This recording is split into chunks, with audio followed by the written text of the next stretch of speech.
Salut à tous, on se retrouve aujourd'hui pour notre deuxième live archétype.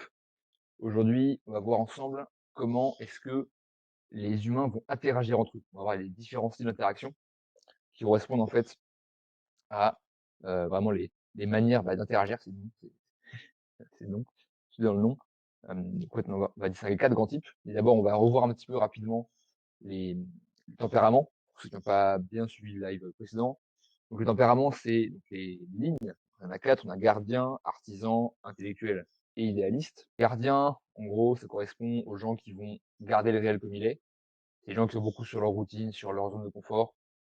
C'est les gens qui vont être très sur suivre les règles, sur suivre le système. Donc voilà, généralement, ça va être des infirmiers, des comptables, euh, voilà, des gens qui vont être dans le service de la communauté, des policiers. Voilà, vraiment des gens qui sont focus sur servir le groupe, servir la communauté, et qui vont être à l'aise en répétant toujours les mêmes routines, les mêmes schémas, les mêmes systèmes. Ils sont à l'aise quand ils suivent des systèmes. Et s'ils sont mis dans des situations où ils doivent improviser complètement, ils ne vont pas forcément être bons. Ensuite, on a les artisans. Les artisans, pour le coup, là, c'est plus des gens comme moi, c'est des gens qui vont être dans l'instant présent, qui vont être dans le réel, qui vont vouloir toujours faire des nouvelles choses, qui vont vouloir améliorer en partant du réel, qui vont vouloir voilà, créer quelque chose de nouveau, qui vont vouloir améliorer le réel. Donc c'est des gens qui vont être très focus sur la liberté, qui vont être très prompts à prendre des risques, à faire des trucs un peu débiles. Alors que les gardiens, c'est beaucoup plus la sécurité, attention, on planifie bien tout à l'avance, etc. L'artisan, c'est vas-y, on s'en fout, on verra bien, on teste des trucs, on verra ce qui se passe. Ensuite, on a les intellectuels. Les intellectuels, pour le coup, c'est ceux qui vont imaginer et créer à partir de zéro des nouveaux systèmes. Donc ça va être tous les scientifiques, tous les ingénieurs, c'est des intellectuels. Ouais, c'est des gens en fait qui vont être focus sur le futur des systèmes, qui vont être focus sur le futur euh, de comment est-ce qu'on pourrait organiser les idées, les choses, l'aspect technique. Et on a les idéalistes.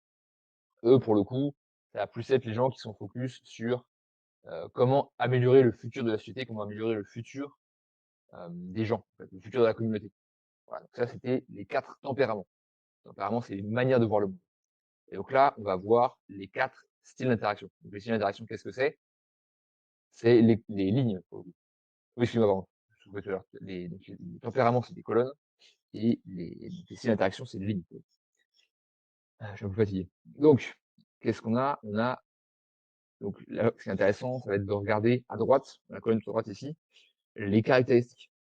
Ça va être c'est les caractéristiques qui vont définir les styles d'interaction. Déjà, vous voyez que les deux premiers, les deux duos, sont initiés. Initiés, ça veut dire extravertis. C'est-à-dire qu'ils vont préférer initier les interactions. Donc, voilà, c'est, en gros, c'est l'extraversion, c'est récupérer de l'énergie en étant en groupe, en communiquant. Moi, je suis extraverti. Donc là, vous allez voir qu'au début du live, j'étais crevé, j'avais pas d'énergie. Et au fur et à mesure, mon niveau d'énergie va monter et à la fin, je vais péter le feu, quoi. Parce que je suis extraverti. Donc, j'ai besoin d'être avec les autres, de parler avec les autres pour monter en énergie. Alors que pour le coup, les deux du bas, donc on va voir répond. Alors ça, pour le coup, ça veut dire introverti. Donc c'est plus des gens qui vont naturellement préférer donc répondre, forcément, et qui vont plutôt récupérer leur énergie en étant seuls. En fait.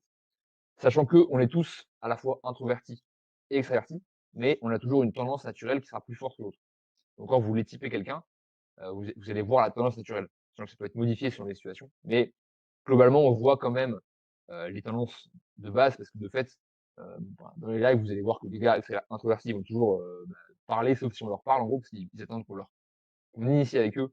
Et une fois qu'on a initié, là, ils vont répondre. Mais ils vont pas aimer, en fait, initier de base. Alors que les extravertis, ils vont tout le temps parler, ils vont vouloir intervenir. Ça, c'est le truc, je pense, que c'est la caractéristique que le plus de gens connaissent, et qui est la plus facile à voir, de fait. C'est vraiment facile à voir, tu vois, si le mec qui parle beaucoup ou pas, ou s'il prend la parole tout le temps ou pas. Et si tu vois qu'il voilà, il reste tout le temps dans son coin à pas parler, vraiment, c'est un introverti.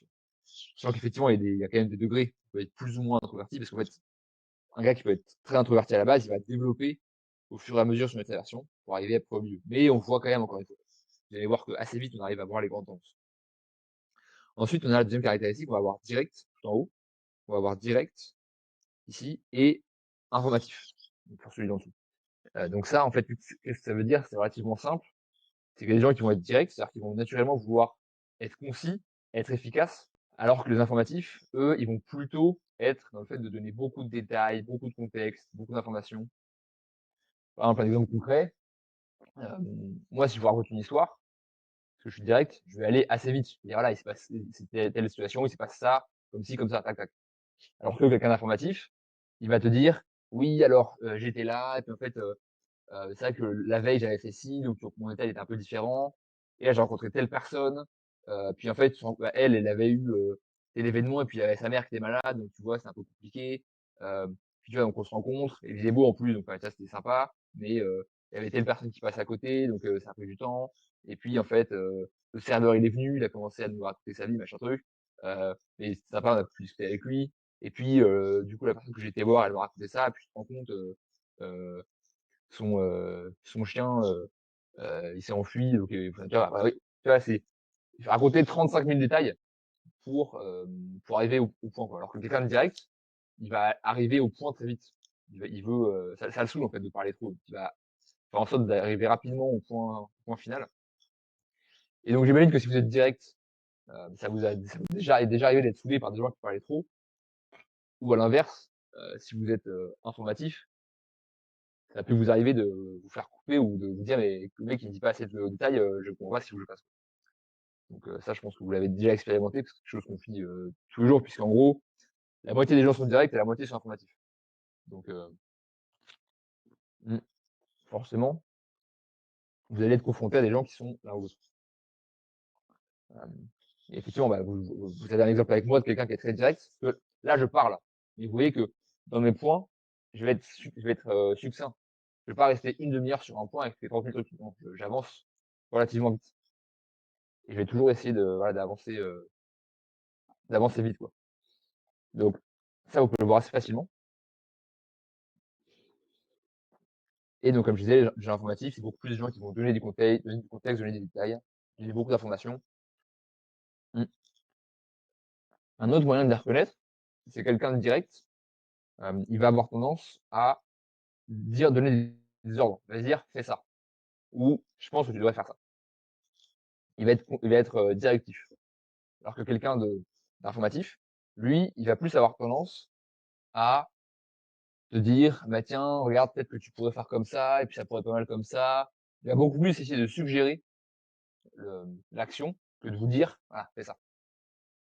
Après, encore une fois, c'est toujours pareil, ça reste une tendance de base, donc quelqu'un qui est de base direct peut avoir appris à être informatif et inversement, quelqu'un qui peut être informatif de base peut avoir tendance à être direct. Mais en fait, ça, vous voyez quand même assez vite parce que pareil, vous allez voir que, même si dans une situation donnée, la personne va être différente, dès que vous serez dans une situation qui sera entre guillemets, «normale», la personne va parce que en fait, fondamentalement, votre type, c'est quoi? Votre type, c'est le comportement qui est le plus naturel pour vous. Donc c'est le comportement qui vous demande le moins d'énergie. Donc la personne peut se mettre dans un type qui est différent, parce qu'en fait, on a 4 types et on verra ça plus tard. Donc on peut changer de type, hem et du coup consommer de l'énergie, mais quand elle sera en situation de stress ou d'une situation juste normale, elle va généralement rester dans son type naturel. Et ensuite, on va avoir la dernière caractéristique qui va être résultat ou progression. Ça, en fait, qu'est-ce que c'est? C'est relativement simple, c'est le focus entre être focus sur le résultat ou être focus sur la progression, sur le fait d'avancer. Donc moi, par exemple, je suis quelqu'un qui est sur le résultat, donc je vais vouloir naturellement faire une action si j'ai l'assurance d'arriver au résultat. C'est-à-dire que si j'ai pas de résultat qui est défini, je vais rien faire. Et donc je préfère rester à attendre et à planifier mon coup et à être sûr d'avoir une action, d'avoir un, quelque chose de tangible que je vais pouvoir avoir à la fin. Alors que quelqu'un qui est progression, lui, il va plus, faire quelque chose pour faire quelque chose. C'est-à-dire qu'il va être en mode: «Bon vas-y, je teste un truc, je passe à l'action et on verra bien ce qui se passe, on verra bien ce qui arrive après ça». Si la vidéo t'a plu, si tu veux en apprendre plus sur les archétypes, je te laisse aller sur ma chaîne YouTube, regarder la description de la vidéo et tu trouveras un lien pour candidater pour rejoindre les alchimistes. C'est mon groupe privé au sein duquel je transmets toute cette valeur que j'ai apprise sur les archétypes et en fait où j'apprends aux membres des alchimistes à transmettre ces connaissances et utiliser cette connaissance de manière utile dans leur vie de tous les jours. Je te revois au sein des alchimistes, à tout de suite.